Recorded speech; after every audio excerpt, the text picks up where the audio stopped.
on board, and excited about this morning, understanding that you are the next you're the next 500 Fortune businesses that are yet to come. So today I'll just take us through, but I want it to be very participatory.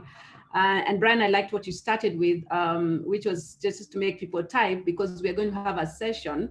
And like what we normally do before, you come with slides and you fill them up. Today we are going to do one of the slides. We're going to fill them together, so that then this become issues and challenges as created or developed by the year program. So I'll just take you through a very quick intro into what we are. I'm a founder of the SME Business Clinic.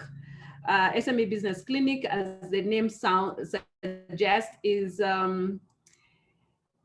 we basically we are a business doctors. Let me just say a hospital for businesses, in short. That's what I would say.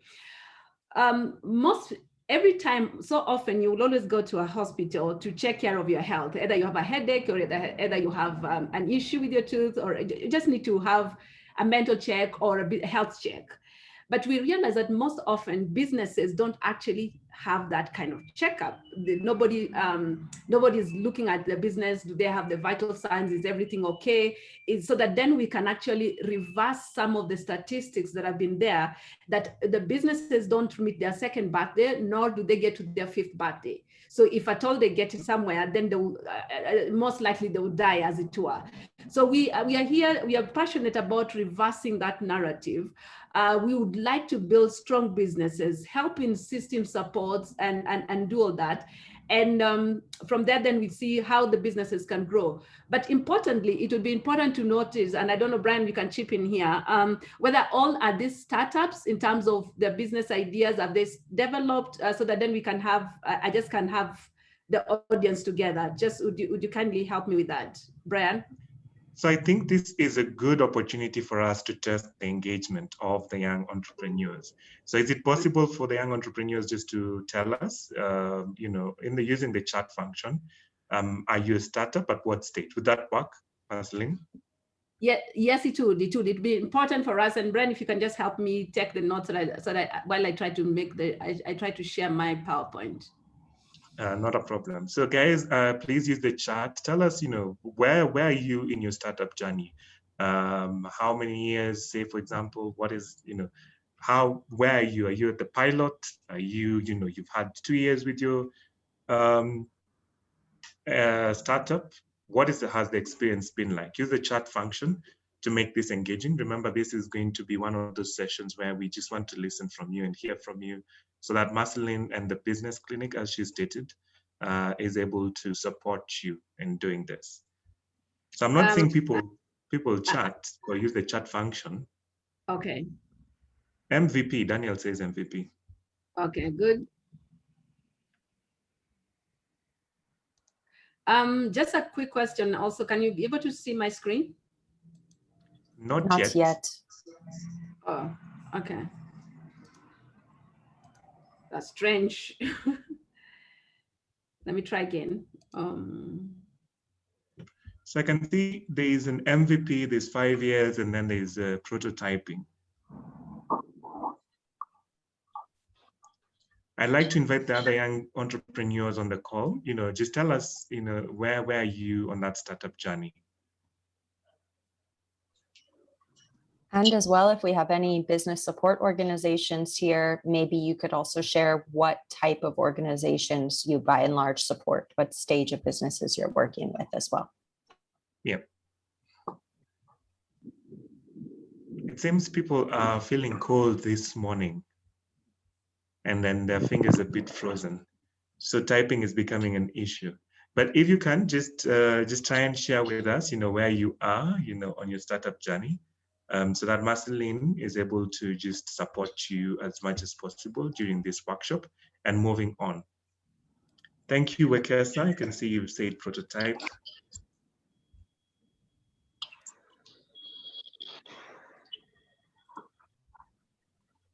Okay, so Marceline, your slide is coming. Hi, everyone. Hi. Probably I could just unmute and have a talk, right? If that's fine. Okay, just So, yes, go ahead.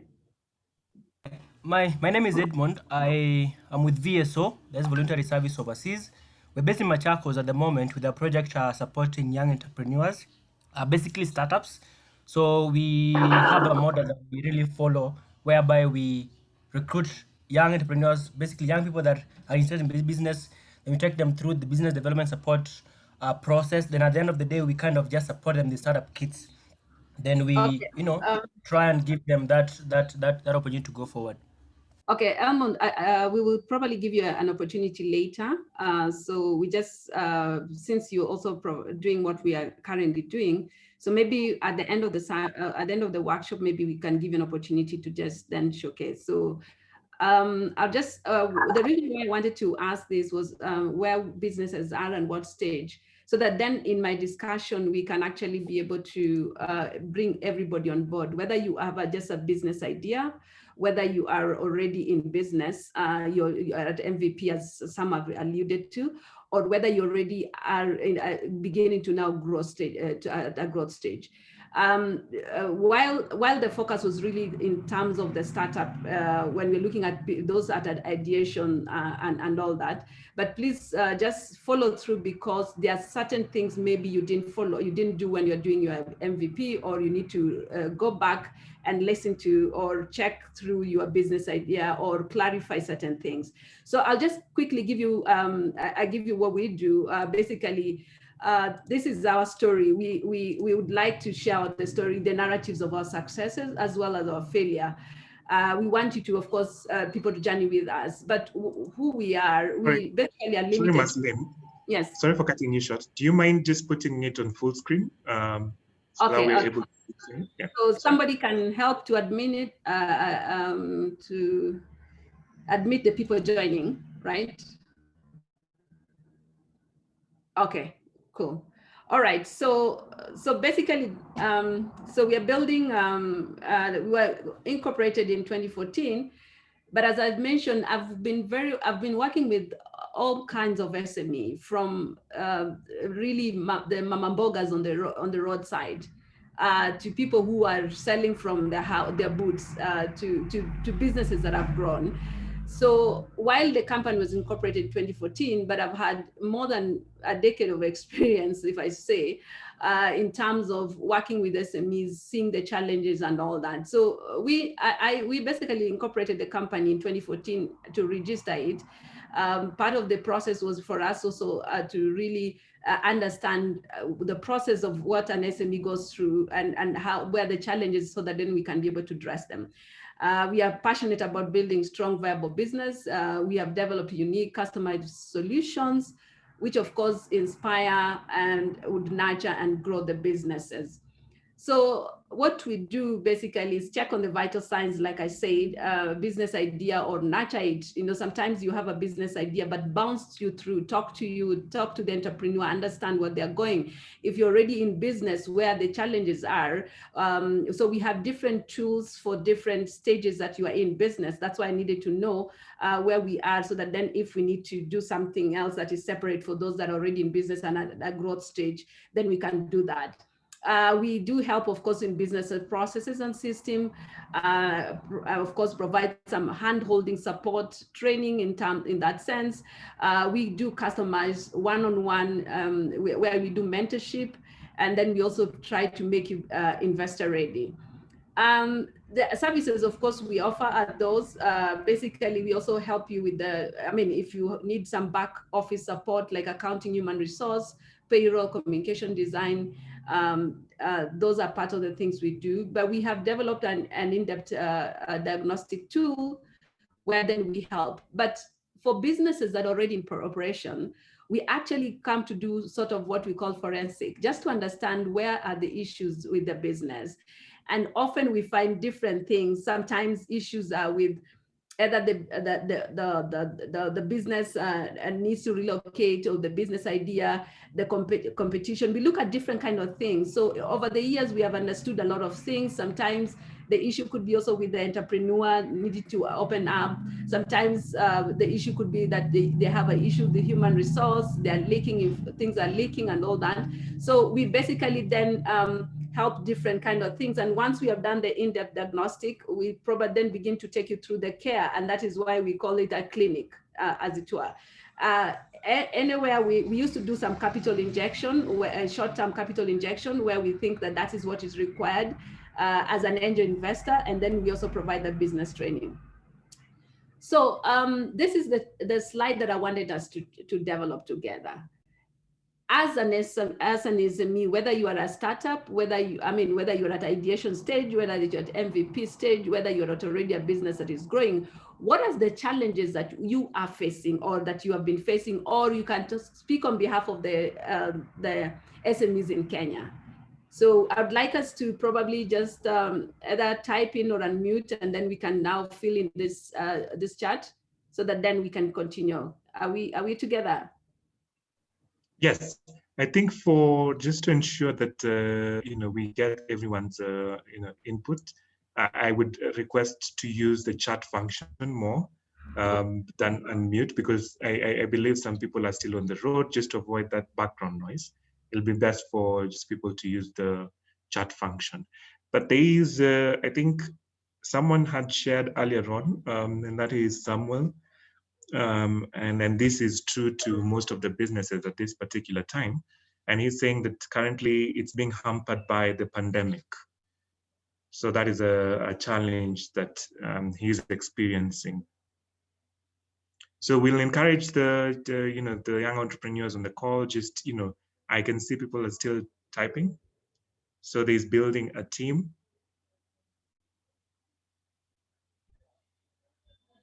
Yes, let's use the function just to share your challenges. What challenges are you facing with your startup? If you want to talk, and so that I'm not just locking anyone out, please try and raise your hand so that we have some sort of flow. We know who wants to speak, so that we can also give you time to speak as well.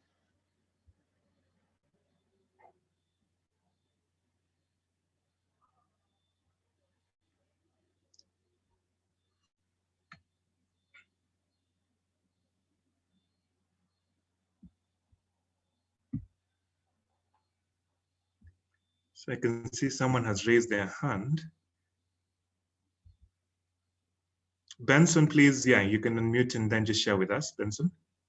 Investor readiness. Today's investor readiness, Marceline. Okay, great. And he says, in terms of documentations to attract funders and financiers. So documentation.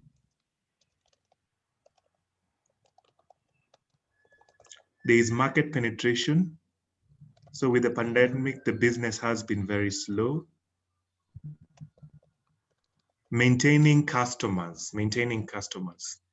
Okay, maintaining. I don't know whether maintaining is a word or keeping. Customer retention, customer client retention. Yeah.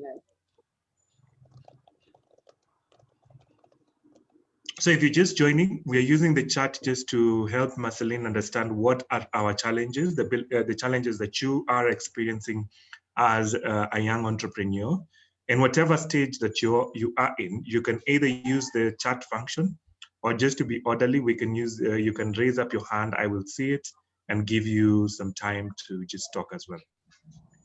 So Marceline, there is also duplication of ideas or business. So duplication of the same businesses in the environment, same environment.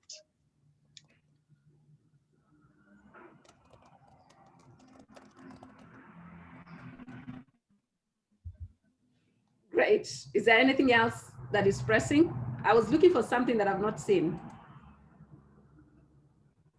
Let's give 1 minute. If you haven't shared and there's something that you want taken down by Marceline, just use the chat function or raise your hand and then we can allow you to proceed. I also see pricing, Brian, which I don't think made it on. Okay. Okay, Thank great. you. Thank you, Claire. Yeah. So there's accounting, human resource. I see now they're coming in very fast. Huh? Okay. Access to international markets as a startup. Building a team, accounting. Okay. So there's a access into finance, right? International markets as a startup. Okay, just new slide. Okay. Access to market, to international markets. There's registering a business legally is a bit expensive for small business. Business registration. And I think there is backup money to support the business. So this is like capital, I'm assuming, if I was to put it in one word. I was waiting for that. Is there anything else? So for those who are joining, use the chat just to share your challenges. Marceline is taking note of our challenges. And I think this will inform the next slides. Remember, this is an interactive session. Team determination, there's team determination. Okay, team determination. The reason why I'm doing this is that so that we just don't group everyone. So as you're joining, please, what are the issues you've faced or the current or your SMEs in Kenya are facing? So it will just be important. Sorry about I'm by the roadside, so you'll hear quite a bit of road noise. No worries. What are some of the issues that SMEs are facing? Sorry, any other? There is a digitization, and now they're coming in very fast, huh? Digitization. I hope I'm spelling. Is there anything else? Lack of enough finances to propel a project that is ongoing. So that again speaks to capital. Yeah, finance, right. I put it. Theft and robbery, that's a nice one. Yeah, theft. And market penetration. Theft and robbery. That's interesting. Maybe somebody would explain. So maybe I think we probably have, except there's somebody else with a very burning that is not here, that has not been taken into. These are some of the challenges that businesses are facing. But I'm not seeing some things that, do people know where to get their advisory services? Do they know how, can they get advice support, business support? It's just a question I will pose there. But the reason why I wanted us, so I will continue, Brian, for now. The reason why I wanted us to go through this is probably to now build the next building block in terms of where the tool that I prepared during the COVID outbreak. When the COVID first came out, I mean, of course, everybody was at home, so you were forced to sit there. So I thought, what is it that I can do that could help? Especially understanding that so many SMEs were shut down, businesses are collapsing, and all those kind of things. So I came up with this, the tools to sort of help businesses and see whether they can actually refine and try and help them build strong businesses or business idea, or make them available at, as they get to the MVP stage. How would they attract the investors? Because part of the things that I've built on the tool was actually to help the business become ready, help the business have a business plan, because some of the questions are really, they would be simple if you look at it, but they would probably are supposed to provoke you. So I would probably just tell you why I did that. The reason why we built this was basically to actually provoke SMEs with their business idea, to actually think through the critical business elements, mitigate the challenges SME are facing, some of those challenges. How do you mitigate against foreclosures? How do we prepare the business to become investor ready? How does the entrepreneur build, or entrepreneurs build viable businesses?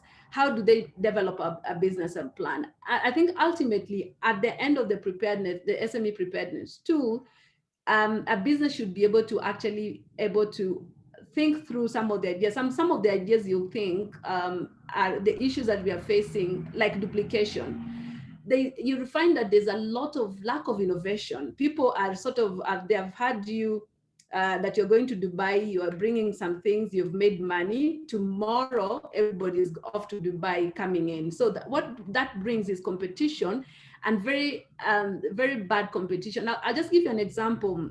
Just by the roadside next to my house here, there was a young man who came and started building and just selling fruits. So as he was selling fruits and all that kind of thing, and he had been there for maybe 2 years just operating, selling fruits.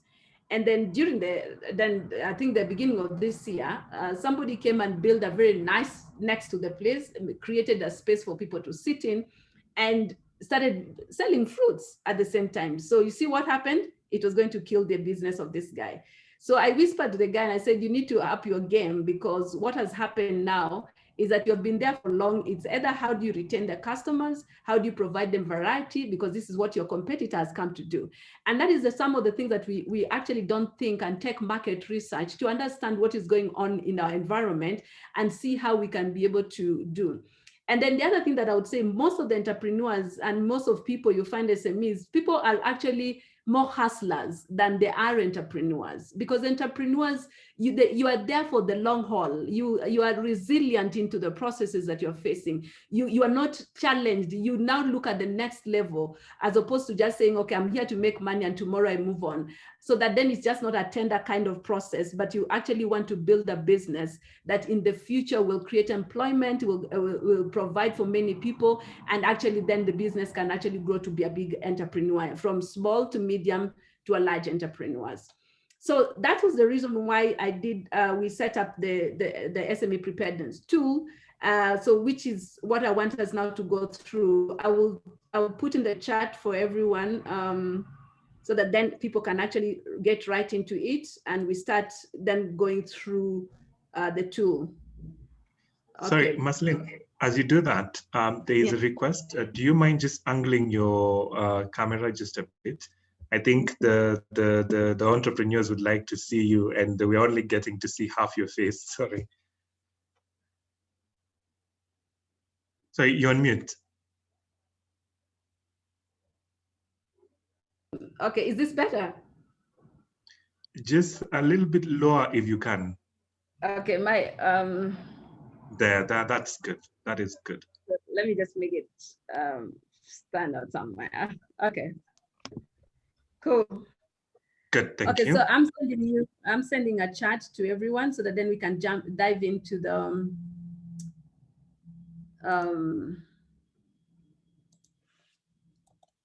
so people can then log in and we go through the business.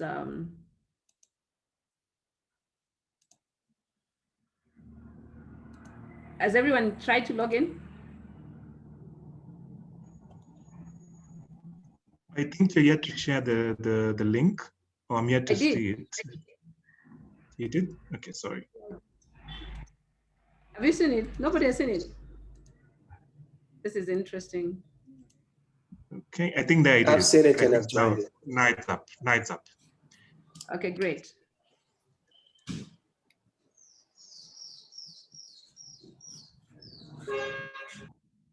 So I'll stop the screen and then just share the other one.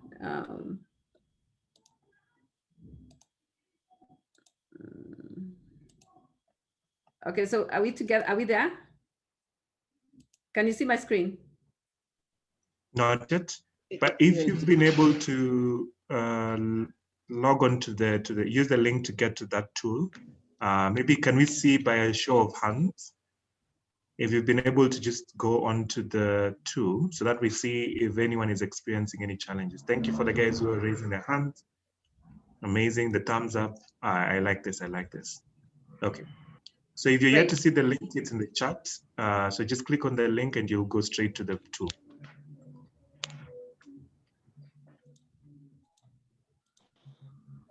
Is it just me or Brian? The link is in French. Sorry, the link is what? Is it in French or is it just on my end? I think it's just you. I have it in English. Yeah, I think it's because you're in maybe DRC, it's because you're Ifra. Exactly. Sorry, guys. Okay, so we have quite a bit of people who have raised their hands. Brian, do you want to just help with that? I had requested them to just raise their hands so that we know how many of them have been able to access the link. So you can lower your hand unless you have a question for Marceline at this particular point. But thank you for engaging. That was just me trying to see if the entrepreneurs are following the conversations. Okay. You can just lower your hand now. Thank you.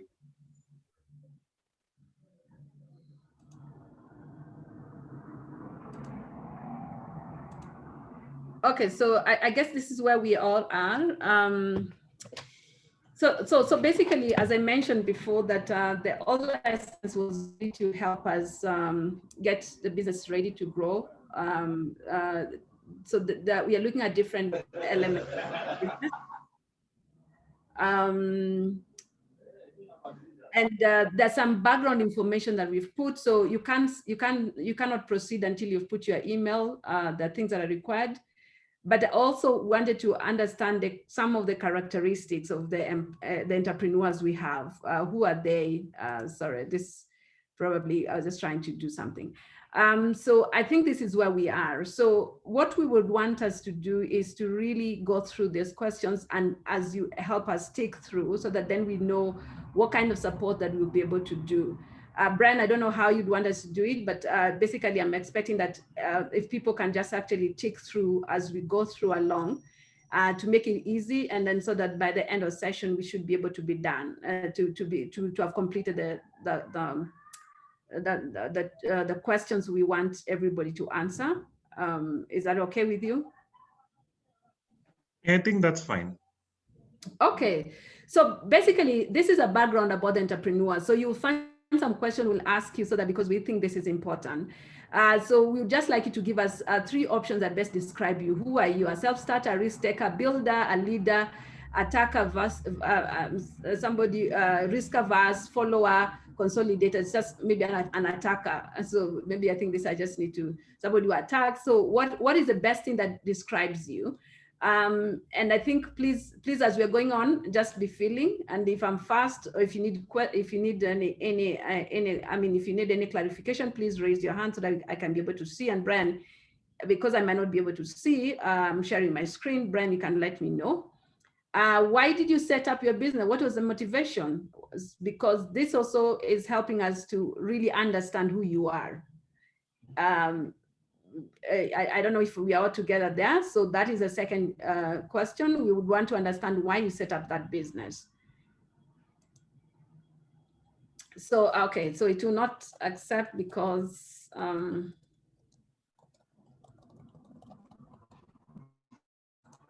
okay, so let me just take myself as a starter. I think I'm a risk taker.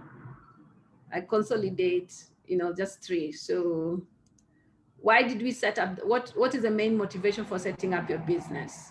Why did you set it up? So Marceline, I don't know, sorry for cutting you short, Marceline. Right. Yeah. I don't know if we have time. I would also, just to make sure that everyone is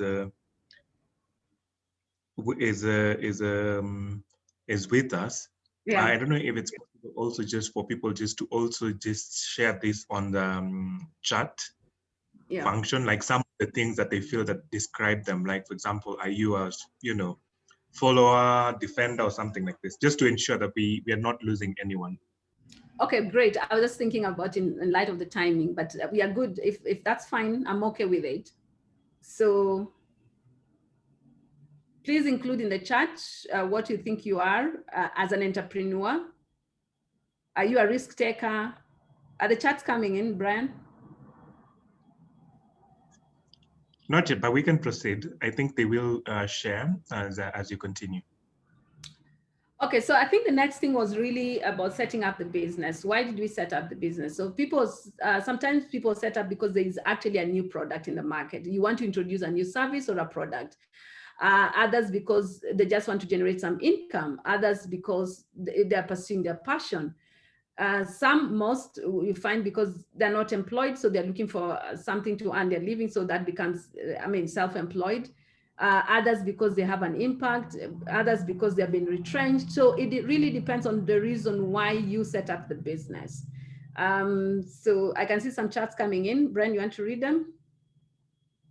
I think we can proceed because this was more of an engaging, like a way for us to engage with the, the entrepreneurs. Okay. Yeah, it's nice that they are, participating. That is what I wanted, like a bit of participation. Oh, great. Okay, so I think the next part of it was really to look at education, and somebody would ask me, why do you think why would you need my educational employment history? Because again, we want to deduce some information. Does viable businesses really require education? Or does viable businesses means that you have had some employment? So then do you make them, does it make you a better entrepreneur or not? And so that is why these questions were there, just to help you to understand, does that exposure help you in running your own business? Does it confuse you? Does education matter? I mean, is it important or not? I know people who never went to school, but they're running big businesses. So, but it was just important for us to have this information, to get and understand the entrepreneur, and then see how we can help the entrepreneur. So which exactly describe your employment history? Are you a self-employed? You've never been employed, you are still employed, you are formally employed, or any other information? And if you are employed, how long were you employed? What is the duration? And then I think we also want to know what is the highest position you held during there. Were you at entry level, mid-level, senior management, among the C-suite? Just to understand just the career path, where you are, the experiences you bring on the table, even as you set up your business. Does it matter? Yes and no. Again, it's either the glass is half full or half empty, depending on how you see it. Does experience being exposed in a different environment make you a better person, a better manager? Maybe yes or no. Does it mean that if you're not employed, you cannot run a good business? That might not be true, but it can also help you to see how you can gain help or assistance just to deal with staff issues, retaining them and all that. The highest level of education, we just want to see where we are, our participants. Is it important? It's so that nobody should be intimidated. Yeah, it's, whether I'm at a primary level, that's my highest level, but that still I'm creating a new product that is important for us and for you, and just to also help your business and just to bounce a few things through. I hope you are good. The chats are coming in, so maybe let me just see what they're saying. Build a risk take. Okay, good, great. So the next thing, and I hope people are filling their forms so that the tool, so that then we can be able to go to the next stage. Have you ever started or run another different business from the one you want to start, or you've just started? So again, it's important for us to know what are your experience in running a new business, because I'll tell you something, when the investors are also looking to invest in your business, sometimes they want to know, have you tried? And running a business and failing doesn't mean that they cannot fund you. Running a business and failing, or starting a business and failing, also means that you could be actually an entrepreneur. You fail fast, you start and you set up. So there are lessons you probably have learned. So that is why we are asking our question. We are in the next question. How many years did you run, if there was any? If you are no, you probably you'll jump this section. So if you've never been employed, please, and if you've never run a business, just please also jump into this, to the next questions, to where you are, what is the purpose of your business. However, if you've had another business before, how long was that business? It's important for us just to know that, and important for you, and you will understand the reason why at the end of this too. Is your the business that you're currently building or you want to build, is it related to anything of your past? Does it help to have a past experience in the field where you are? Sometimes it does. There are different school of thoughts, but many would tell you it does help, because then it makes you do. But does it stop you from building something that you're not? I have moved from financial services into building payment service solutions. I'm not an IT person, but I've been able to do that. But I could share my experiences. There were a lot of times that I had to really wonder whether I know what I'm doing, because you're relying on so many people, you can't control a lot of things. But if you get the right personnel, it does help you to be able to build. I can business, I can build any kind of business, but it depends on how you structure your business, what kind of personnel you bring on board, how are you financing the business, are you bootstrapping? So there's so many things that we would look into, but then that is why we also want to know whether the experience has any correlation with success in a sense. And this will help you as a person in the days to come. You'll understand when we now get to one-on-one or support, or whatever kind of support you probably require from us. Then you can actually understand why some of these questions would be interesting for you. So what is the purpose of your business idea? Why exactly now this particular one that we are starting? Some questions. Let me see if there's a question there. Okay, so the link led to a separate window from where I filled from. Yes, it's supposed to take you to a separate window so that you can fill. Are you getting something like this? Is everyone getting the same form?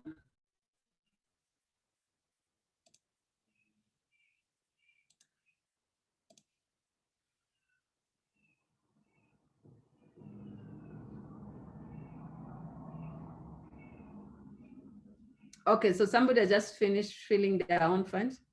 Thank you so much. This is helpful. Lots of insight. Okay, great. Okay, so so the next thing really is the purpose of your business. I think it's important. Are you about making an impact? Are you actually meeting a demand? Is your business idea about to create jobs? Are you introducing a new concept? Are you addressing a real pain for the society? Why have you set up your business? Because I think that is important for us to be really know, so that then as we are going through our daily business activity, then we are aware of what we are doing. So I think the next question, and Brian, you can stop me if there's anything that I need to just take and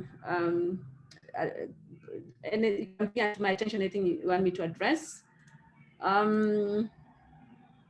I press submit. That should be the last step, I guess. Yes, if you've answered every question, yes. Have you the last questions? Yes, that should be submit.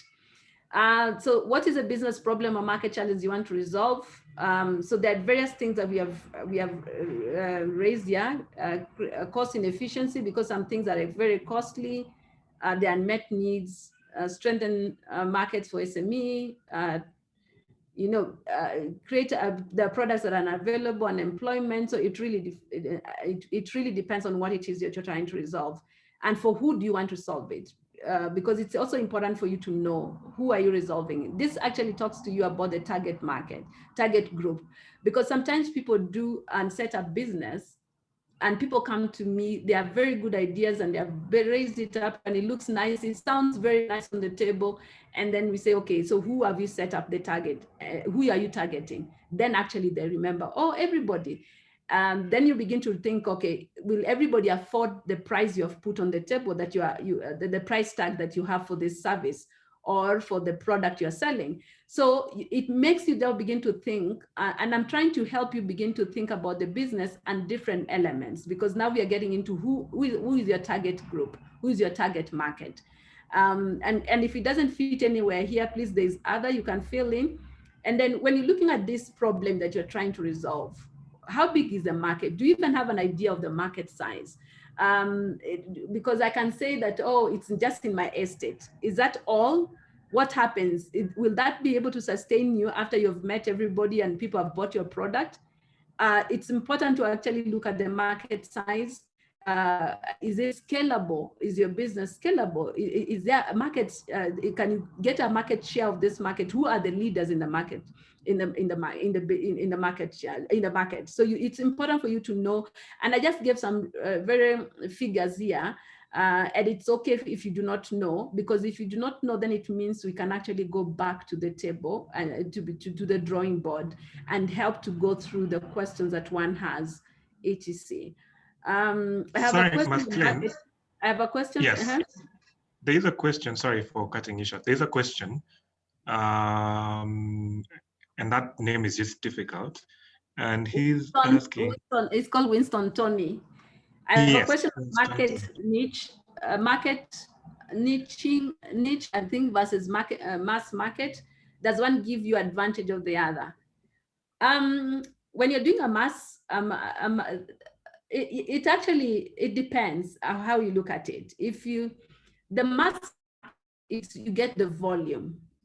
if you can handle the process of delivering the volume and make the clients satisfied, you get a lot of volume. So let's look at Equity. So Equity, when they started, there were a lot of banks in place. They were basically a building society. And then the most of the banks were opening their accounts with almost 5,000, if you remember those days, 10,000. So when Equity now, after doing a market research, they realized their competition was not the banks. The competition was those people who are banking the money and putting them under the mattress. Those are the competitors of Equity. So what Equity did is that they went in and removed the opening charges for opening the opening balance or opening if you have to open an account, the amount you require. They removed that and made it open, and within no time they had over 1 million accounts just created out of that. Who are they competing with? They are not competing that. Who are they targeting? They were targeting the mass market.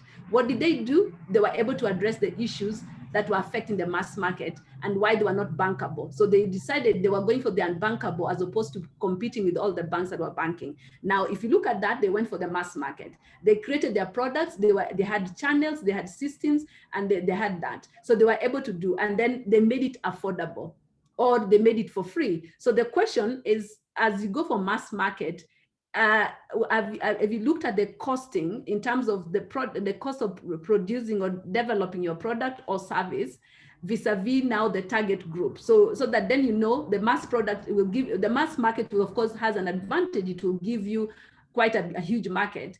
The only disadvantage you have is there's a lot of customer issues, complaints will be coming. Can you handle them? The issues about quality, can you manage the quality? When you're looking at the niche market, it means that you're actually looking at a target group. That means that you are concentrating on a specific target market. You know their needs, you can meet their needs, and that means that in itself, the advantage it has over the mass market is that because this has a limited number of people, a certain group, you can actually understand what their needs are, and you're able to address them. So, and then your product might be more superior costly. So both, it really depends on how you look at it. They have both advantage and disadvantage into them in the market. I don't know, there's another question. I hope I've answered you, Winston. Identifying your market and creating a solution around the problem they are facing. Okay, that's a comment. Yeah, that's a comment. Thank you. Thank you for feedback. Is there a likelihood to shift afterwards? Yes, people have you. So what, like now, let me just go with the Equity, because I always I'm fascinated by their story. So what they did is that in the process of doing that, they realized, okay, they were losing certain big customers. So what they did, they created private banking. They created some of their branches to have private, and they were able to actually reach out different kind of people. So they were able to segment their market. They had the upper market, they were able to address them. They had to set up branches that are different. And you realize that then most of other banks also have had the same. So you can change from a mass market and concentrate. You can go from a niche to a big market as long as you have put your system and structures in place. And so we are getting to a very important question here. Have you validated the business problem? Most people feel, yes, they know that what they're doing, and they understand the question, they understand the product and all that. But then they realize that they actually made it from their desktop or from their home, but they didn't validate the problem. Have you gone out and actually validated that this product I'm trying to resolve is actually would be able to address some of the issues? If not, this is a very important, and it is important for us to validate the business problem or what it is that we are trying to address. I can see the chats are coming in. I have lost the tool. Okay, Brian, thanks. All right, great. So have you validated a business problem? And I'd like to get feedback and just hear from the audience, the entrepreneurs. Did you validate your business problem, the business problem you're trying to address? Have you validated it? When I say validated, have you gone out to ask a few questions with the target market or target customers, whether this actually is a business problem that you're trying to address. Is that so? Can I get some people, can people let me know what they did?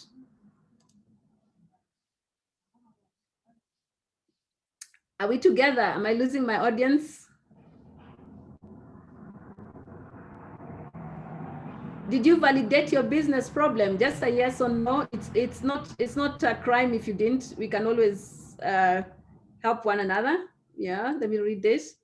Yeah. It would be nice. It would also be nice for us to understand what was the validation. What sort of validation did you get back? Because, at Ashoka, we've done a training with young people in universities, and we use almost a similar model where we encourage them to go into the community and really talk to the community to identify what the problem is.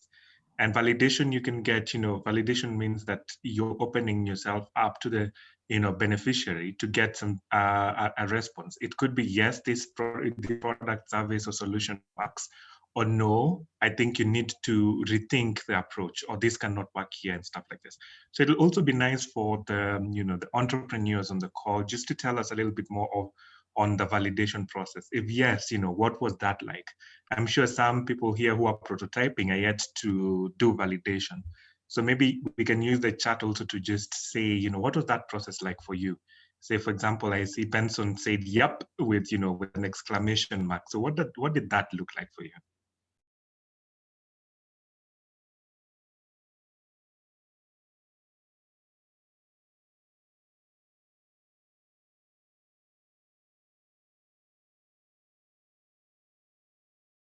Sorry, Marceline, you can continue. Just trying to hype up the audience. Hello? Yeah, sorry. Okay, so my electricity just Kenya Power did me in here. So I'm trying to use my phone to reconnect. But yeah, you can hear me? Yes, we hear you. Yes, yes. Great. Okay, so I did by using online tools such as survey. Okay, great. So Brian, you actually jumped into the next question, was the method did they use to validate?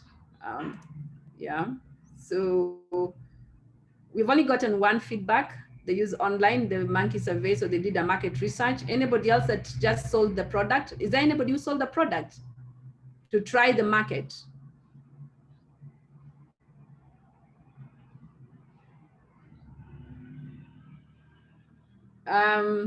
Okay, let's see. Yes, so please, Basil, please tell us how it went through. I validated the problem through interviews and it needs attention, but there were other pressing issues that also came up. Now I'm confused on what I should focus on. Okay, we can have a conversation later maybe, see if we can help you in a direction. I sold a product, that's great to know. So if you use the research to validate a problem, okay, how many people did you interview? Because just this is just really not, it's to give us, it's to ensure that you actually are doing not just 10 people among your friends, but you can go to the market outside and be able to validate your the problem. Or you did more, then you went to different areas. Like recently when I was, we were doing the payment platform. So we did a survey. I got research assistants. Some went to Nakuru, some went to different parts of Nairobi. So we really segmented both the high end, the low end, just to understand what are the issues and how they're dealing. So depending on how you segment your market, it's important to get different opinion, even when people don't. Different people where you think you want to sell where your target market is, but at least get different views so that then it can help you get feedback, can help you to actually now refine your product or refine your business idea. Again, the important thing, that the reason why we're asking this is just what were feedback, because sometimes you find people did not understand the idea, people just were not interested in the product, were happy, some were not, did not see the difference. So this feedback should actually help you to understand whether there are other things whether you need to refine, go back and refine your business idea or your business, because one of the challenges we saw, and somebody came and said, as somebody told us, was there's a lot of duplication. There are a lot of duplication of ideas in the same market. So the reason people do that is because people don't think through a lot of their business idea. People are more interested in making the money now. But if you can think through your business idea, if you can really come and develop, just think through, check how else can you do it? What are other people doing that they're not doing? So come up with a niche, actually something that people are not offering. Then you find that then you actually attract more, and your business you actually can be able to get into a market and segment it, surround it or ring fence it, because you have actually come up with an idea. Now you can build system around it. So it's important for you to actually look at the feedback and see how it will help you. So basically, of course, the prototype, which Brian already alluded to. And if you haven't, do you need assistance? Because we're looking at how do we help the SMEs, the entrepreneurs, to build viable businesses. Where you are confused, please just shout out so we can see where we can help. I can see charts are there. Okay, so did field research, talk to a couple of people. So then somebody, I actually used the product myself. Okay, great. Okay, use the product yourself. People liked it, so I started selling it. And how is it going?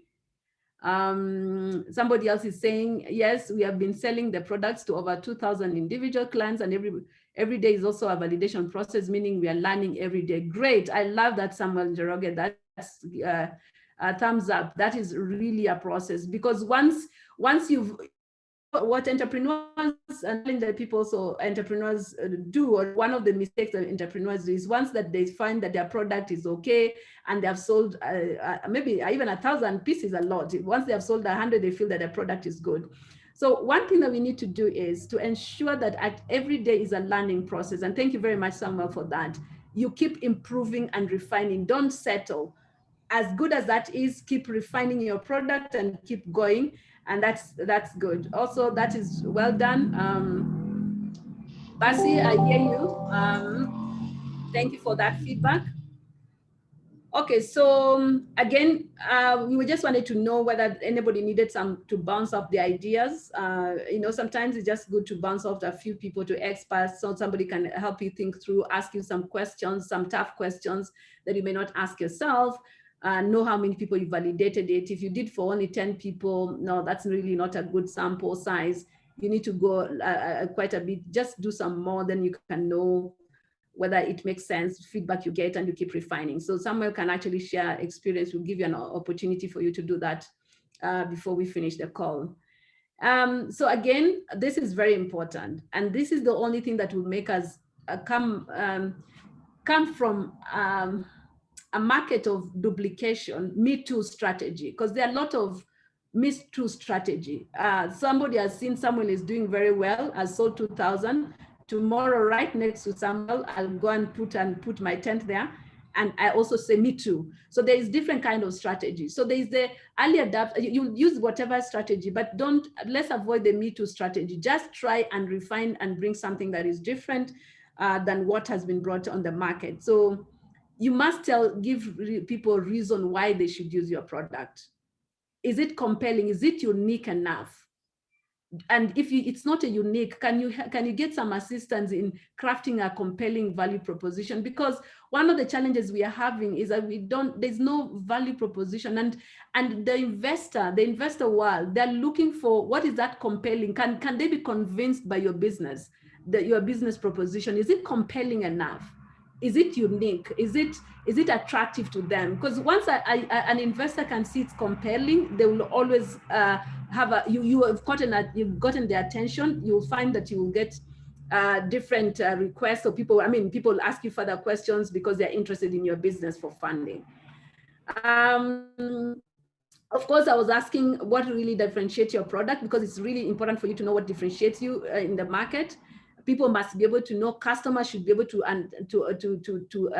tell that your product is different because of A, B, C, D, and so forth and so on. So it's important that actually you also validate your proposition before you actually say this is what it is.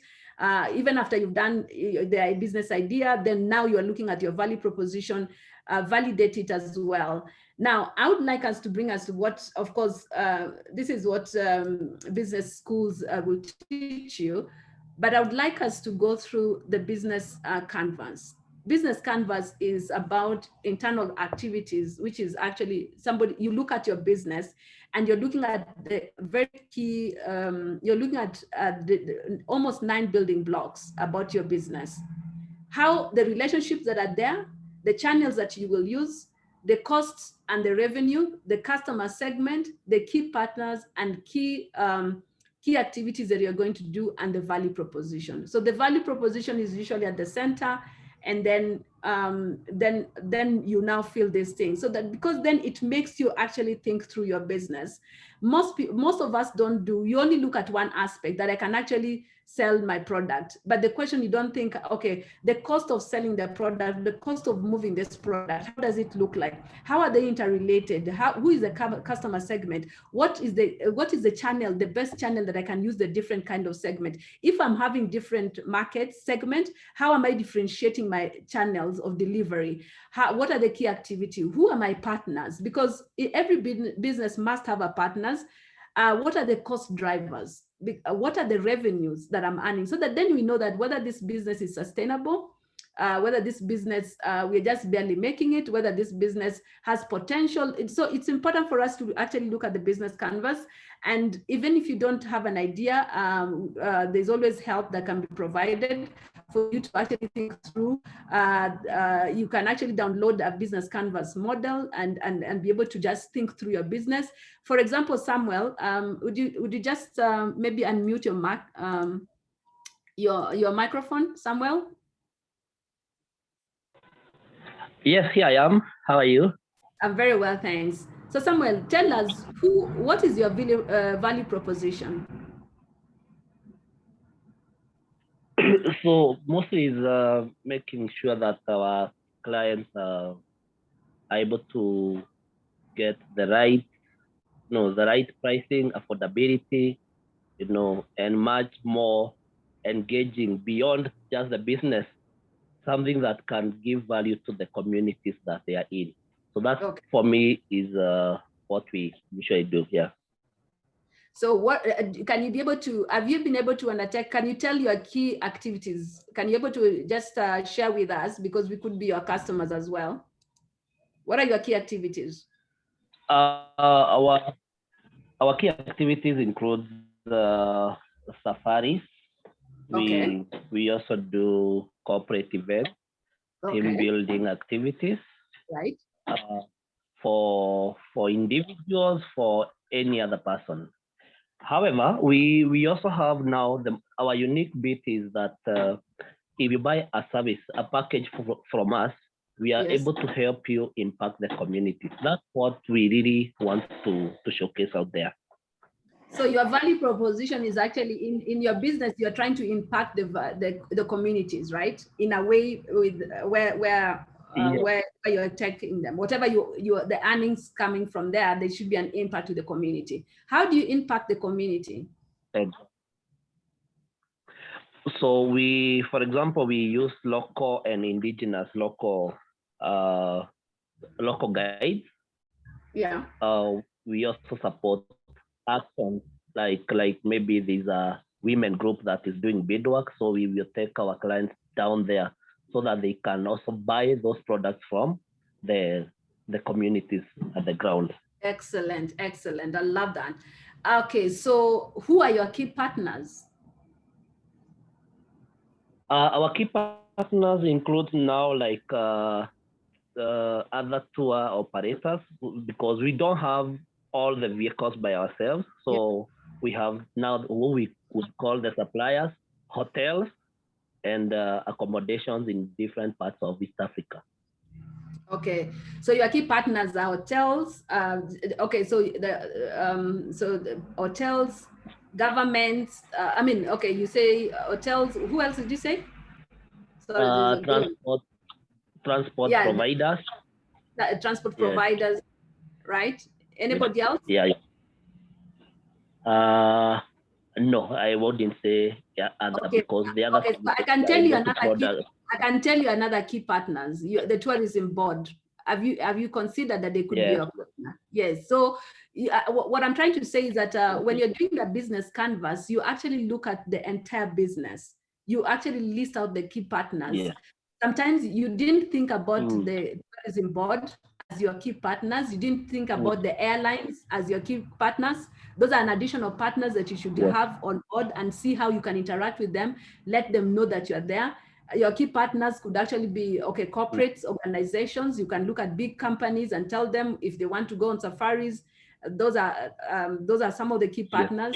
You can look at, NGOs as key partners because they always have seminars and all that. They have team buildings.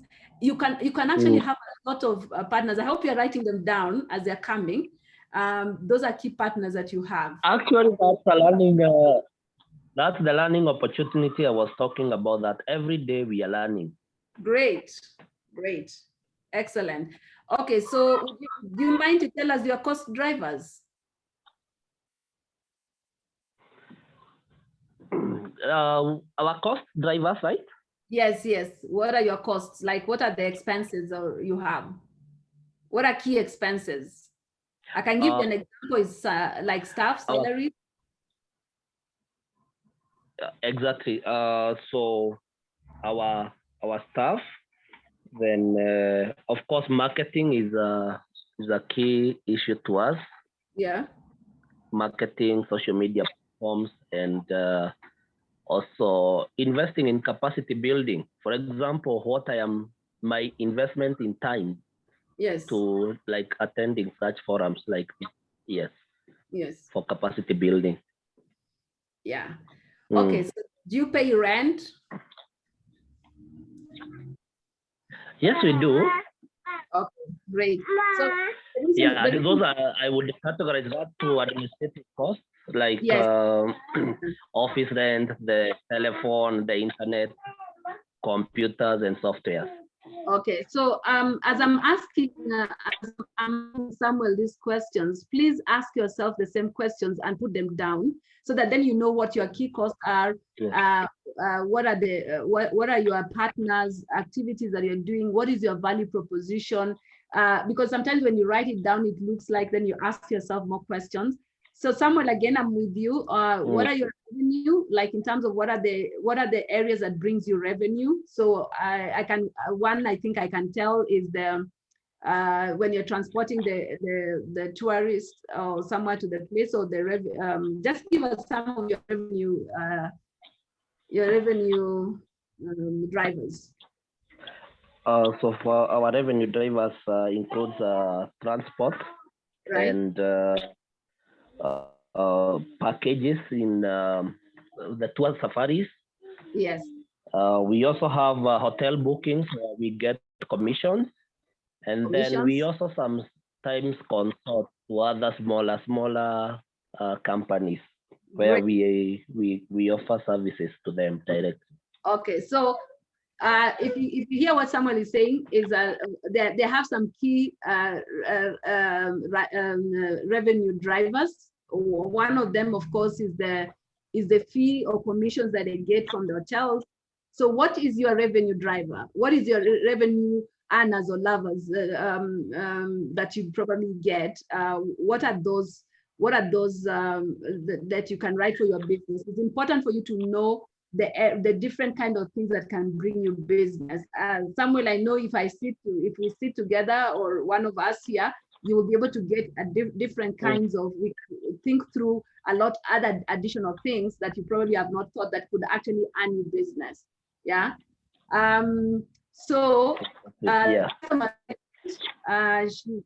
told us that there are corporates, there are airlines, I've added for him different customer segments. So again, you need to have a relationship. What are the relationships that you have with all this, and the channels that you're using? Different customer segments require different kind of channels. So that's the importance of business canvas. And usually it's not difficult, but then if you can, it's one of those things that one day we can organize a seminar just to go through the business canvas, just to help people to actually think through.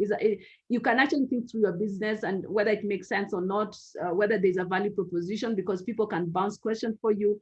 What's your value proposition? And so forth and so on. So I'm hoping that we are all there and we can be able to answer those things. Answer as we keep going. Have you drafted? Do you need the services of an expert? Do you need to be helped to draft one to bounce off your idea? Please feel free to say so. There's a comment. Let me just get that. I sold a product. Great, great. Okay, so anybody on the business canvas, anybody who has done a business canvas or as at least can be able to respond to some of these 9 building blocks of the canvas, please just shout, we hear.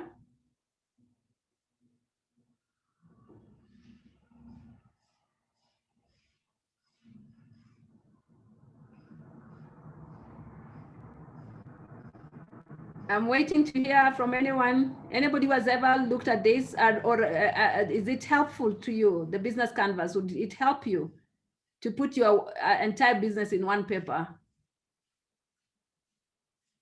Samuel, do you think it's helpful for you? Yes, it is very, very, very helpful because you see, one of the things that I, as a small scale entrepreneur or somebody who is trying to rise in business, every day you want now to have the right things at the right time, and so some of these things you may have them ideally on head but not in paper, and I think that's also like the challenge that I am personally facing as an entrepreneur. Okay. Yes. That's great. So I think it's important because if you want to get the team and we will go to the next subsequent, which is human resource. Samuel, if you want the team to help you to understand, it's important for them to know what you're building. Sometimes the entrepreneurs, I've worked with all different, I've worked in the health sector, I've worked in the microfinance, I've worked in different sectors. I can tell you, sometimes one of the challenges that the entrepreneurs is that they hold it in their mind. It's only them who know what they're doing because there's a lot of fear. But what you know that is yours, that is uniquely yours, even if people come and copy it, it cannot be the same as the original person who came up with the idea and different. So I think sometimes it's just important for people to know what are we doing as staff, so that then you can actually attract the right personnel that would help you push your agenda into your business agenda and push you to the next level, as opposed to just holding everything. I was training doctors in Nigeria, and I had developed a training module. One day I sat in, at that time I was working with the Medical Credit Fund. I was in charge of the East Africa portfolio. So I was looking at how do we help the businesses? So most doctors don't have MBA, or don't have business classes in their curriculum when they're going for their medical training. And so we were now beginning to help businesses, hospitals, to begin to run it as businesses, as opposed to just running it as a hospital, just like today you get money, you put it. I came up with something that I call pocket banking. Most entrepreneurs, they get money, they put it in their pocket. Now, that is what most doctors used to do in the days when I was growing up. You'll find you go to a clinic, there's a doctor, there's a secretary there, they put the money in their pocket. And the challenge of that is that if you're going to ask for any loan, nobody knows how much you earn, how much you have been banking, there's nothing. So there's no information around that. At least now we have M-Pesa, we have all these kind of things so that somebody can produce those things. But you realize that most of the time when you do that pocket banking, you actually have a challenge in attracting financing from external sources. Example, the banks or even individual private equity funders, etc. People will always want to have, investors would want to have that your businesses you have all the documentations that are required. Let it not be in your head, as Samuel has said, but put them down. Let people, the staff, let other people who are coming, are you audited? Are your books audited? So so when I went to training in Nigeria, I found that doctors don't go on leave. So I was training a particular people in Lagos. But this is not like the story of entire Lagosians or the entire Nigerian, just a portion. So I found this particular doctor had not gone on leave for 20 years. It's not healthy. They cannot go on leave because they're the only ones. They have not put system and structures in place. And so they're just there every day. And then what happens, it becomes routine as opposed to creating value for more and refining your value. So you just keep doing because you're surviving and there's no other doctor, you have not attracted, you have not set system and you have not set structures in places. So the business is the same. So the doctor cannot go anywhere. And it shouldn't be like that. A business entrepreneur should build systems, you should build structures. You can actually be able to go away for 1 week and rest and rethink and recuperate so that then you can come with the next ideas. So we keep going. I didn't get any response. Again, so we're looking at business registration, product distribution, and channel, some of the things I've already talked about. Some of the businesses, one of the challenges I had was the cost of registration.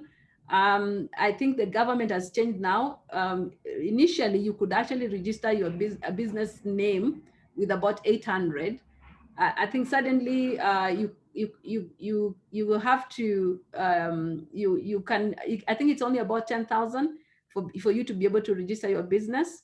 So the question I wanted to know is, what is your business? Is it a legal entity? Can you transact with people, with governments? Because if you're transacting with governments and you're doing tenders, they say that there are tenders. There's the AGPO, where they're looking at the youth, the women, and other special groups.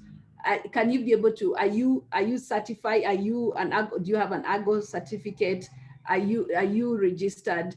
Is your tax in place and compliance? All these things, because if you're going to trade with the government and most organizations, you must have your documentation and papers in place, without which then you're actually just doing hustling.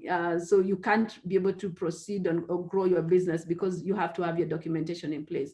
So that is the reason why I brought in the business registration. We brought the business registration. It is important for you to know that people would like to deal with a legal entity, not just Marceline and company, that yes, I have a company, I'm the person.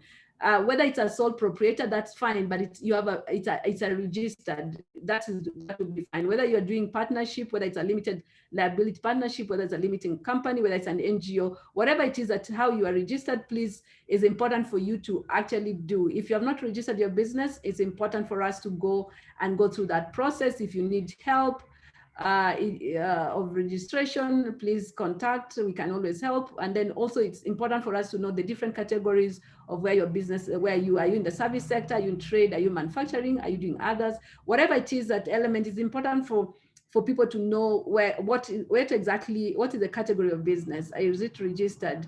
Do you need help? If you need help with the registration, feel free, we can always assist you.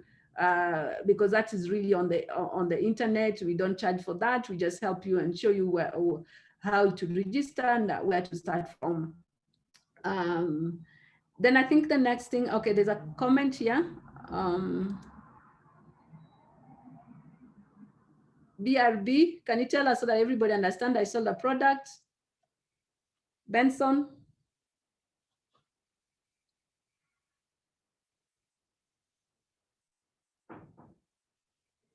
Okay.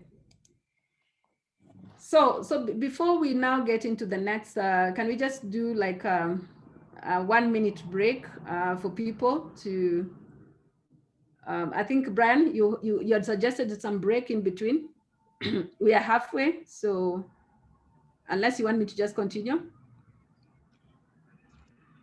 I think it would be nice just to do like, some break at this particular moment, because we've gone for like an hour with training, right? And it's just nice to sorry, there's also a motorbike just passing outside, so it's a bit noisy. It's just nice to have a look at, the beautiful faces that we have here on the call. So this is something that I do often whenever I have like these workshops. It's just to encourage everyone. I know that people will say the data is low, but let's see your beautiful faces just for a minute and then say, let's see you stretch kidogo, your neck. I can see Marceline has already beat me to it. She's already stretching her neck. If you're in a position to just put on your camera just for a minute, stretch kidogo,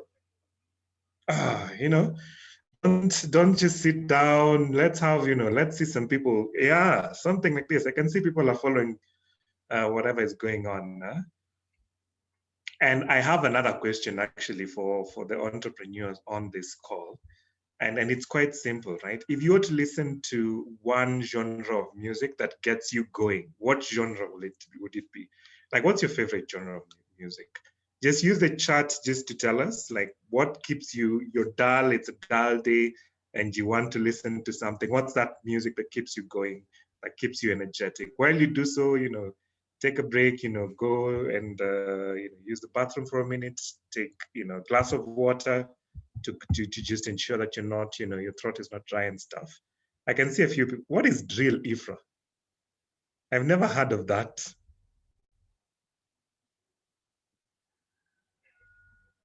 There's old school, nice. I can see some guys. Why isn't anyone talking about Kenyan music? Sorry, Ifra, you were saying? Benson is telling me to Google it. Oh, there is Kenyan hip hop. So yeah. Yes, thank you, Benson. Google it, Brian. I haven't seen anyone say gengeton or something like this, I think those get you ratchet, not hyped up. Well, thank you guys for just helping me put a smile on people's faces. We just needed a minute because we can be, we can get too busy with the workshop and forget to stretch for a minute. So it's nice just to engage with you and see the beautiful faces, people smiling, and people engaged during this workshop. I don't know if Marceline is still there. I just wanted a minute to engage. Oh yeah, you haven't shared with us what sort of music keeps you going. I'm not a music fan. Oh, okay, that's nice. I'll type one. All right. Okay, so I think now you can take over again. Okay, there's worship great. songs. Yeah. So I'll probably get there. Worship songs. Okay, so product distribution, very important part. Do you have a product or service? Is your product ready or service ready for the market? If no, what is remaining? Okay, so that's quite a bit of, okay, Afro beats. Okay, so let's get back now. Thank you for all that. Thank you for engaging. Please use this channel to ask. Okay, great. Okay, that's Brian. Okay. Okay, so do you have a product ready service? I would like somebody who is who has a business idea to probably now tell us or share. I don't know who is at a ideation stage. Benson? Sorry? What stage of where are you at in terms of your business? I think we're in our growth stage. Oh, you guys are at your growth stage. Okay, great. Okay. Anybody at ideation stage? Because what we wanted to know is a product or service ready? Because some of the youth, Benson, you could correct me, from the initial data is that we had quite a bit of people who were still thinking of what to do, right? Am I correct? Yes, there was a bit of prototype. I know that was Benson's question. Sorry, Benson, for taking your name. There was a bit of MVPs there, prototypes, and scale stage, yeah. Okay. So we just wanted to know, okay, that's okay. All right, great. Okay, so so we just need to know where you are, because so that we can just help you finalize. Sometimes staying with the business, you get stuck. People sometimes get stuck. I got a comment, somebody said they did some market research, they got stuck. So because there were so many suggestions, but let's just engage if you want to. We would wanted to know if you how do you intend to reach the market, because that's really about product distribution. Different people are using different things. Samuel told us what they're doing. Benson, would you like to share with us how you're distributing your product or service? What we did with a friend, since we noticed that the kids were idle when we started the music camps, eventually it became a thing that they want us to sort of deliver the services at their homes or find a location. So we started a venue. So as we speak, we have 2 venues where people can come in, either to learn how to play a guitar or whatever. And then we have the door-to-doors where the trainers go to the homes. And also now we have like an online model because of COVID for people who still require but also need the distance. So generally our word of mouth is what helps us now to go around. Great. So just tell me again your business idea. What's your business? It's now a music school. Oh, music school. Great, great. Okay. All right. So they're using different channels. Thanks, Benson, for that. Different channels. You are doing it directly. You are using, you can get door-to-door, as you said, online. And maybe also we can talk different things that probably you can do, so that then we can see how you can, who are you targeting? Are you going to different schools? The people who would like to.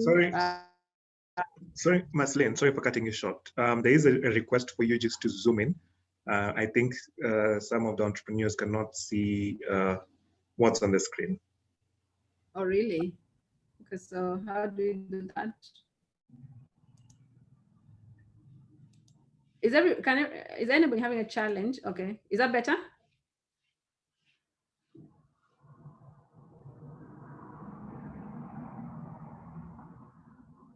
Brian, is that better? Can you see? I think so. Is there a way to zoom? There is a way you can zoom. If you're using your mouse, I think you can control and then scroll it upwards, or control plus on your keyboard. I'll just do that. Is that better? I've tried yes, to. It's getting better. Yeah. It's more than 100. Yeah, that's better. Okay, so great. Thanks for that. Okay, yeah, so we've addressed the potential business word of mouth advertisement. So we've looked at different kind of thing, but again, allow me to reiterate on the target group is very important. Benson, that different target groups you've said, as Benson has stated, but then there are also other things that we probably might not think about. Special interest group, there are different kinds of people. So it's important for us to know the target group, which I've already said. How do you intend to reach, whether you're selling directly, wholesalers, you're doing door-to-door, online, whatever channel you're using, is important to know the pros and the cons, and then just look at what really would work for you. Again, this was really not about you making you a business, an MBA student, but helping you think through a market plan, so that then you can know how to acquire clients, convert them into customers, and also make them retain them. I think the challenge that we are having, somebody said that one of the challenges that we face is retention of customers. So it's just important for us to know, would we be able to,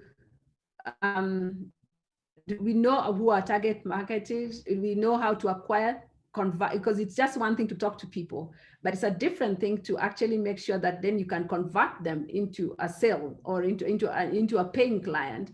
And then you can also then be able to make them into customer, retain them so that they're happy. How do you constantly ensure that the customers are happy with whatever it is that you're doing? So it's just important for us to have a simple rudimentary, because components of a business plan, which investors will always ask, is that you must have your marketing plan in place. You must have your entire business plan. What are the channels you're using? What is the unique characteristic of that target group? How are you reaching them? How are you converting the sales? What method are you using to reach them? And how do you keep ensuring that they will always buy from you? So again, this is now, so all these questions are pointers into in-depth discussions for different people who might be, people are struggling with different things, or people would need help in different areas. So please, whenever you feel like you want to chime in, just feel free to join in, and you can shoot your question, and then we see how best we can help respond to it. So teams, skills, people, very important. The real headache for most entrepreneurs that I came in. When I worked with some of the nurses and the doctors and the clinics, they say that you can lose your job tomorrow. So I was training the workers of the hospitals, and they're telling me that you can be fired hired on the phone and fired at the same time. Now the question is, how do you hire? How do you retain? How are you dealing with them? How are you dealing with your employees? Can they feel that they are valued? Are they motivated to work with you? Are you creating challenge for them? Or is it just something that you are holding a lot of information, you're not talking to them, but you always are, you want them to keep pushing them? Are you giving them, if the cow is bringing milk, are you feeding them enough to ensure that they can be able to produce enough milk for everyone? So one thing that happens to entrepreneurs or founders in the business, it's important for you to know what your role is. Once you're a founder, do you have what it takes to take this business to the next level? What is the role? What is your role as an entrepreneur? Because investors will always look at the role of an investor. What is your role? Are you a chief executive? Are you chairman? Whatever it is that your role is, please respond to that. It's important to have a functioning necessary skills. Where are the different skill sets you require? What do you currently have? Okay, so the people coming in, right. Okay, sorry about that. The skill sets, the composition of your team. What is the composition of your team? Samuel, are you still there? Please tell us the composition of your team. Yes, I have, no, myself as the executive director, we have a managing director, we have a sales and marketing person, and we also have an office admin. Great. What is your role? Yeah. My role is day-to-day running of the company, like executing the plans, policies, and going out now to market too. Okay. Yeah. So are you the managing director? Executive director. We have a managing director. Yeah. Okay. Also my co-founder. Yeah. Yeah. Oh, great. So you are doing you are a strategist, you are executing the plan, right? Exactly. Yeah. So I think it's important for us to look at the composition of the different team members we have. And when you're a startup, most people always ask, we don't have much, maybe we don't have resources. You can always have consultants or friends, people you have who actually are expert, like a finance. You should always have somebody you can go to help you keep your books, somebody who is an operations who can help you take your work into the critical business areas, like to operationalize your business. How do we take it to the market? How do we distribute? How do we do that? So it's important to have different kinds of people in the business. So I think please just note that this is not the list that is exhaustive, but you can actually just join different skill sets that you have. It's important to have at least a finance person. You don't have to employ them, but the investors and anybody who wants to finance your business will always look at the composition of your team. So it's important for you to have different people doing different roles. to be able to be an investor ready, and also to just make sure that your business can go to the next level. Would you like to be assisted to identify teams in case you don't have some skill sets that are critical, somebody in finance, somebody in operations, human resource, please, office manager, please speak to us. We can help you get checked through one where we can help you identify some people who can help you. Please do so. And then the other thing is that sometimes you don't have to have all these things. You can actually outsource some of the functions. For example, for bookkeeping, administrations, office, there's certain skills that you can actually outsource. You don't have to really employ this kind of people when you are starting up. Just look at the critical, where can you get the services? If you're willing to outsource, we can help you, or other people can help you. We can always tell you where you can get people that is affordable, so that then you don't have to have a full employees until at the time you're broken even and you're profitable. Then you can have other people on board. We are actually on the last chapter, which is financing and capital. How do you plan to finance your business, or how have you financed your business? I'd like somebody else to volunteer to tell us. Brenda, can you tell us how you finance your business? Where are you at?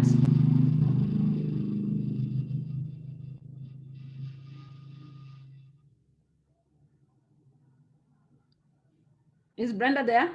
Or Irene, Rebecca, can one of you volunteer so that we see? Someone has their hand up, Masaranga. I hope I'm getting that name right. Please go ahead. Masaranga, you're on mute. Just unmute and then share. Yes, am I audible? Yes. You are. Go ahead. Yeah. This part of business financing is a major challenge. Yes. For me, when I started, I borrowed some money from family friends. Yeah. Then I started. On the way,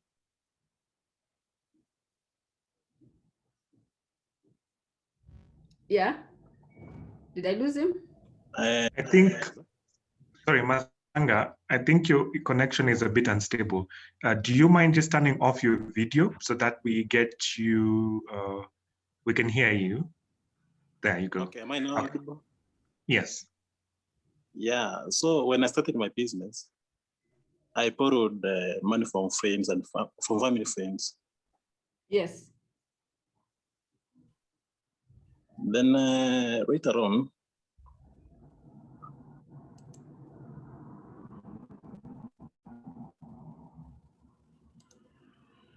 Okay, so I think we are losing you. It would have been an interesting story. Maybe your internet connection, but we're just a few minutes to finishing. This is the last part. Please, when you reconnect back, when you reconnect back and it's time, we'll allow you to. Somebody else has raised their hand. Vincent. That is Vincent. Yeah. Vincent, go ahead. Vincent, you're on mute. If you can hear us.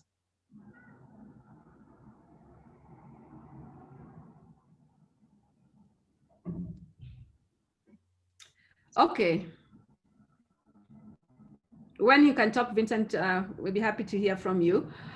So it's important for you, because even as investors are looking at, they would also like you to know how you're financing your business, whether from savings, personal, how have you sort of financed your business up to now?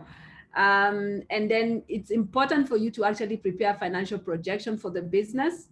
Have you prepared one? Does your business have projections? Benson and Samuel, Rebecca and the rest of the people, you can actually let us know whether you are Munguti. Do you have you been able to prepare financial projections?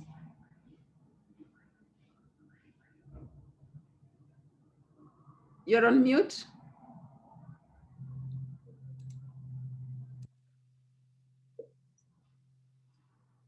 Okay, my business is a startup, only a month old. I'm rearing a chicken for sale. My capital is from my saving. Great. Okay, so I think it's important for you. Finance is one of the challenges that we really have. How do you attract? How do you keep? How do you fund your business idea? A lot of the things that we learned, you can actually do a lot of bootstrapping, where possible, your own savings if you have borrowed from family. Of course, we have investors and debt financing and others, which we can talk, but financial projection is very critical for your business. Whether you're able to prepare one or you'd like to be helped, that is the one thing. And then it's important for you to know the percentage of the capital you have been able to raise. Because when you're going to look for financing and you're raising financing, they would also like to know what have you brought, what percentage is that? And whether your business currently require financing is important for you. I mean, do you require additional financing? Where would you get it? How much is it? And from what source are you looking for that financing? Always have these things in mind, know where you can finance and raise your funding. And then the other thing that is very critical is whether you're willing to give a business take for your finance. Okay, some people raise your business. I can see a hand up, sorry, Marceline. And there are quite a number of comments in the chat. Maybe we can allow Vincent to jump in at this point, if you don't mind. Yeah. That's fine. Actually, this is the last, this is just the last bit. Vincent, you can go ahead.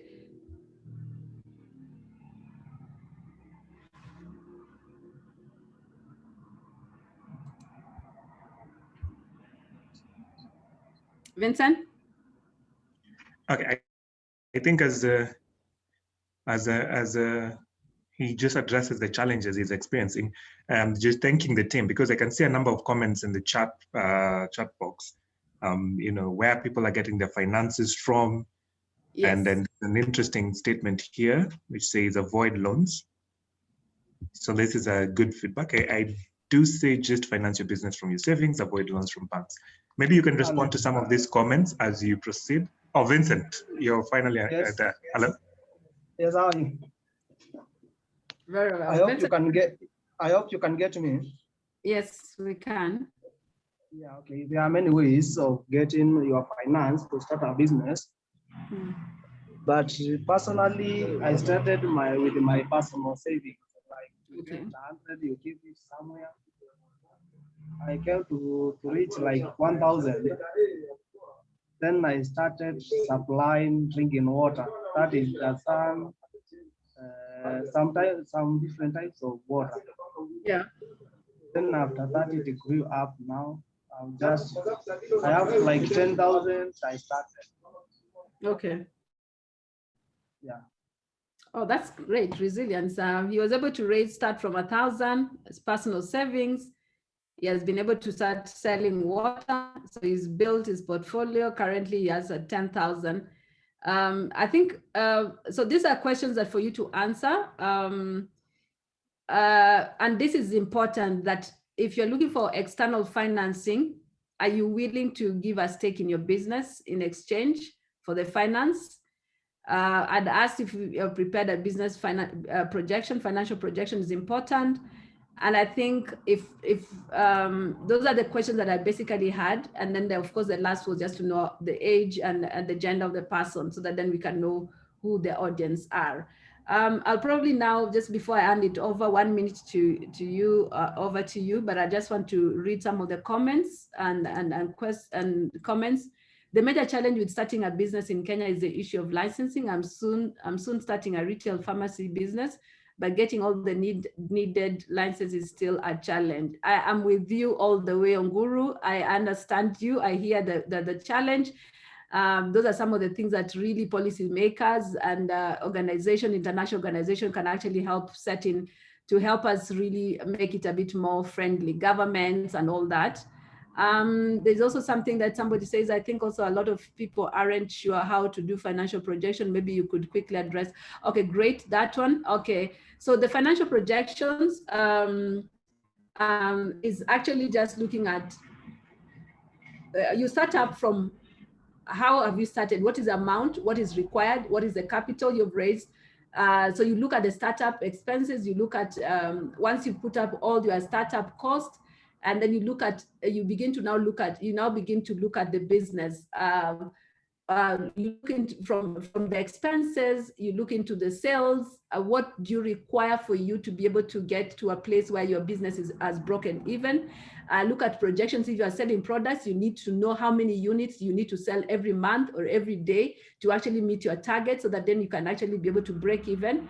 You need to know how much would it cost you to actually manufacture the product or develop or provide the service, and what would how many of those units will you need to do, so that then you can actually meet your cost. After you've met your cost, now you are at a place where you have sold enough, you are selling enough, but you're not still making profit. So you now need to know how many more units do I need to get to add, so that then I can make more profit. I can become profitable. Then now you can say that my business is profitable. So I have a simple tool for making the financial projections, where we help you. So those are just the basic things, and you need to work on the cash flows, how much is coming in every day, every month, so that then you can actually look, and every day you can now begin to make your income statement, your balance sheet or financial statements for every month. So we have tools that helps you to be able to manage that.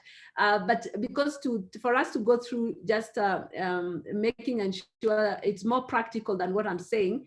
So I'll probably, I mean, if we will have another session, and if you want, you can contact through Brian, and then we can be able to now just help you one-on-one, or just help different people who would require financial projection assistance on what they need to do.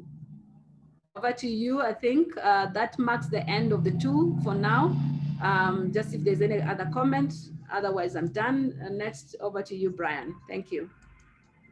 And I am just going to pick up from where you've just finished, Marceline. And first of all, thank you. Thank you so much for taking us through this tool. Very, in-depth, approach, and then creates a good understanding of, the whole startup space, or where you are as a young entrepreneur. I think this was a first step for us.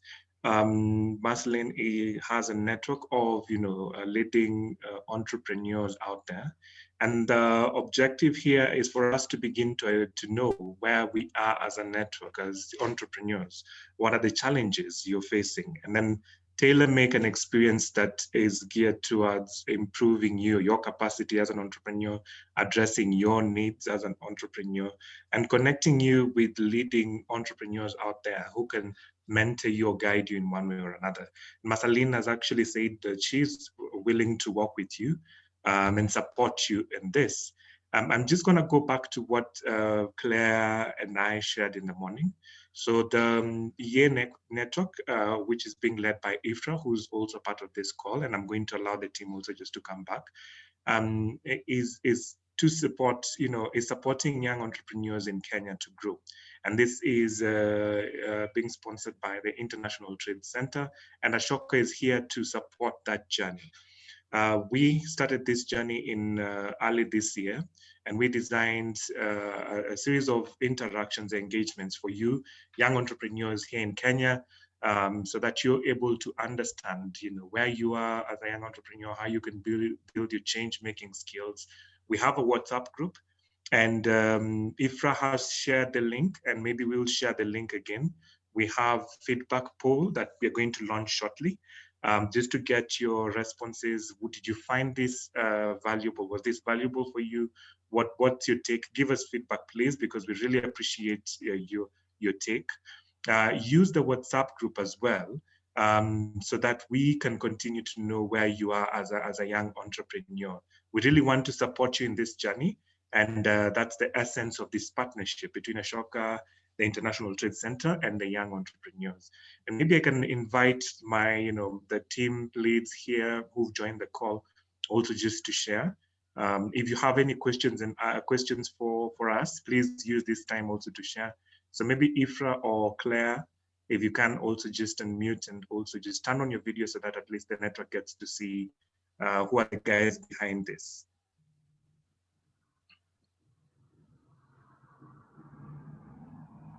Yeah, I don't know if you want to hear from me. I already spoke at the beginning, but maybe Ifra, you could, if you're still connected, I know you're having some connectivity issues there. But if you want to just introduce yourself and speak a little bit about your role as the YEA ambassador and what you're trying to accomplish, I think that would be great. And then I'll request Marceline, thank you. Do you mind if you just stop sharing the screen? Okay, sure. Yeah. And if there's any question, either to Marceline or to Ifra, Claire, or myself, please feel free to use the chat just to share with us.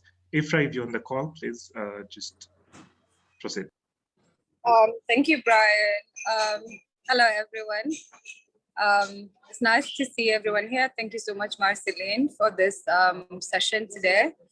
I'm currently the only ambassador of the YEA chapter in Kenya, and really excited to have all of you here. I've been sharing the WhatsApp link, so if you don't mind, please join the local chapter.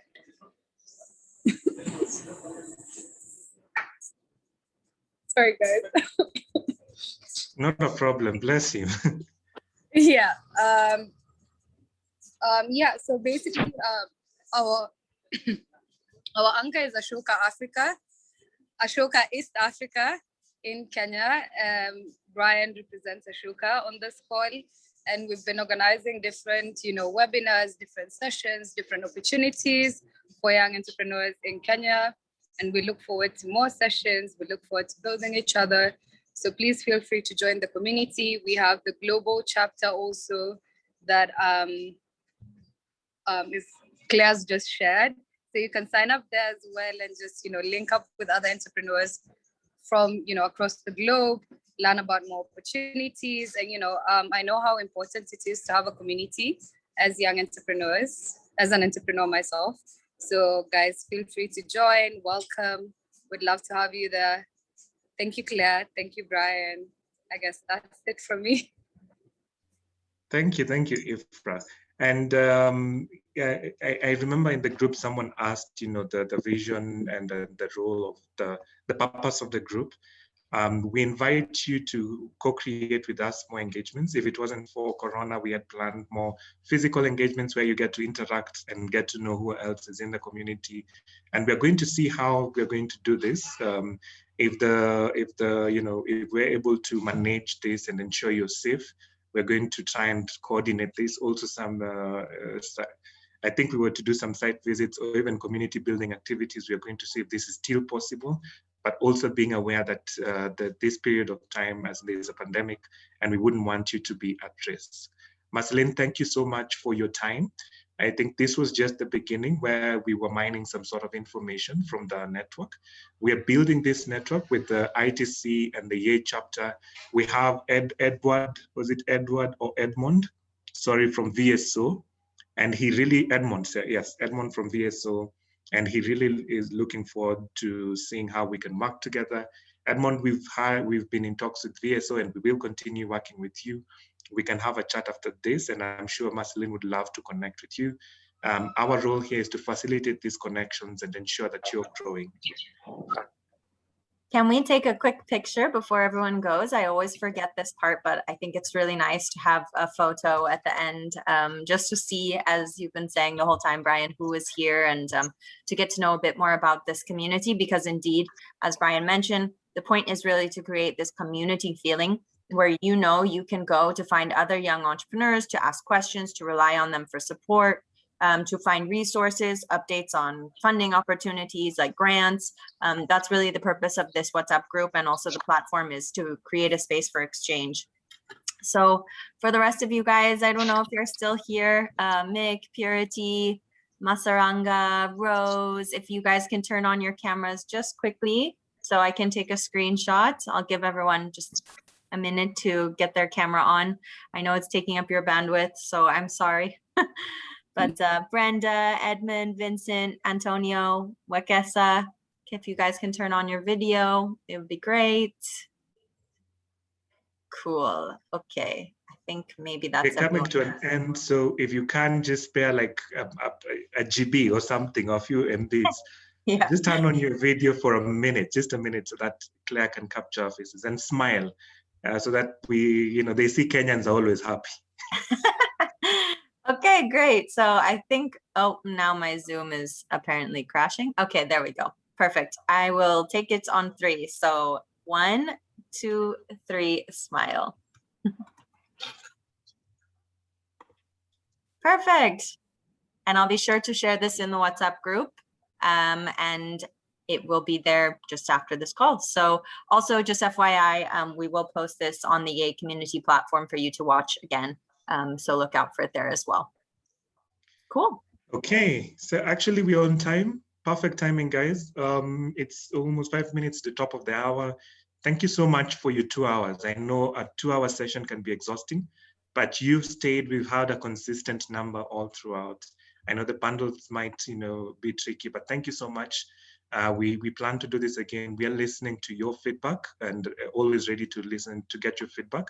So please feel free to use the WhatsApp group, share with us your thoughts and feedback on through email, and we'll be happy to respond to them.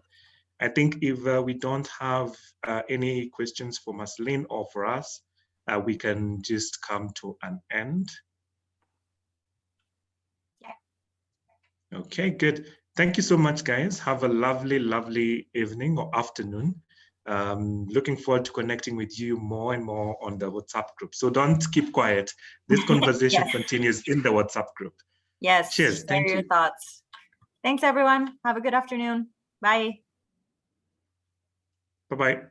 Bye.